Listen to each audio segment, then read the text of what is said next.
Nagsagawa na ng paghiganti ang puwersa ng Israel sa Houthis ng Yemen. 20 fighter jets ang pinalipad at naglaglag ng 50 munitions sa mga lugar na kontrolado ng Houthis ng Yemen. Hindi nakaligtas ang mga mahahalagang buildings ng Houthis ng Yemen. Wasak na wasak ito. Ito na ang ika-6 na isinagawang pag-atake ng puwersa ng Israel sa Houthis ng Yemen mula na magsimula ang kanilang giyera. Kasama kaya ang United States of America sa isinagawang pag-atake ng Israel sa Houthis ng Yemen? Yan ang ating pag-uusapan sa videong ito. Pero bago ang lahat ay huwag kalimutang mag-subscribe, sabay like na rin.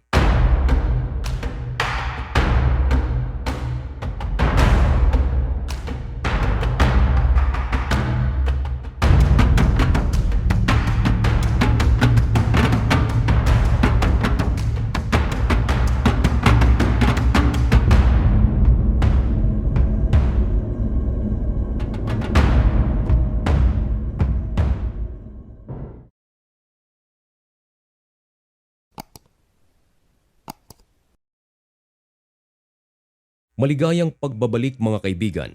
Kumusta kayong lahat? Ngayon ay May 6, 2025 at isang napakainit at napakabagong balita ang ating ihahatid sa inyo.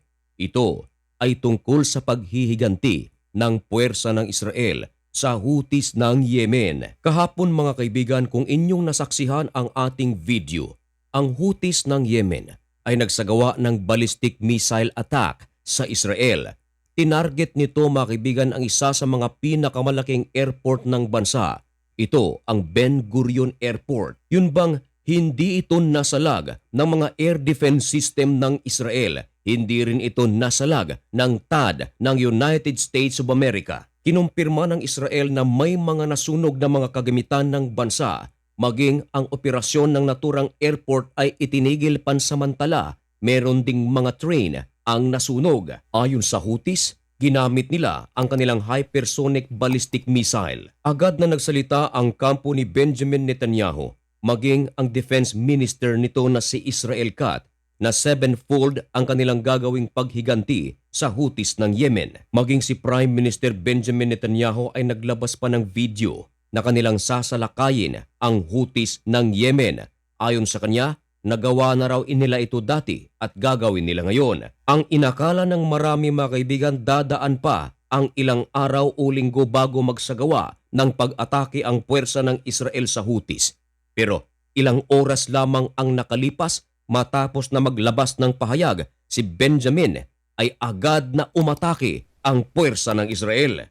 Ito ay bilang paghiganti sa ginawang hypersonic ballistic missile ng Houthi. Ayon sa ulat ng The Times of Israel, 20 mga Israeli fighter jets ang kanilang pinalipad at mga kaibigan, tinarget nito ang Hodeidah.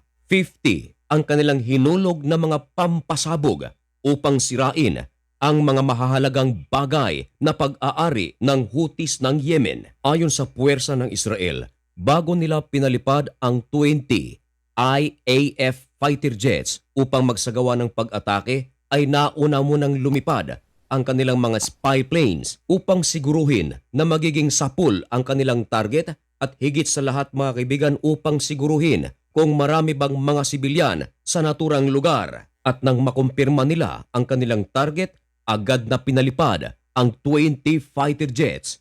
Nakaraan lamang ang ilang sandali ay sunod-sunod na pagsabog ang narinig sa Hodeidah. Ayon sa mga nakasaksi, napakabilis ng pangyayari.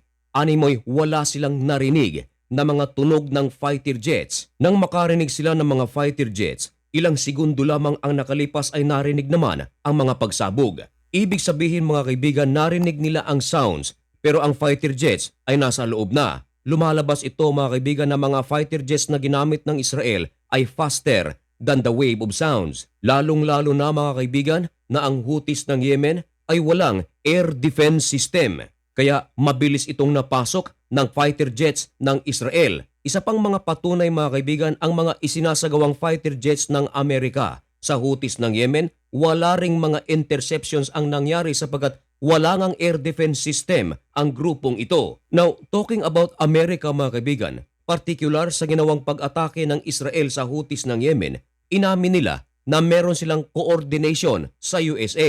Ibig sabihin, alam ng USA na aatake ang Israel sa Houthis ng Yemen, pero sa pag-atake mismo ay hindi sumali ang puwersa ng Amerika. Ipinakita pa ng Israel ang mga nagliliyab na lugar bunsod ng kanilang ginawang airstrike. Ayon sa ulat, mga konkretong factories ang nasusunog. Ito mga kaibigan ay paggawaan ng mga simento at ito ay pag-aari ng Houthis. Kasama ring winasak mga kaibigan ang Port of Hodeidah na pinaniniwala ang ginagamit ng Iran upang mag-supply ng armas sa mga militanteng grupong ito. Dati nang sinabi ng Defense Minister ng Israel na si Israel Katz na ang ginawang pag-atake ng Houthis sa Israel gamit ang kanilang hypersonic ballistic missile, ito raw ay may basbas ng Iran.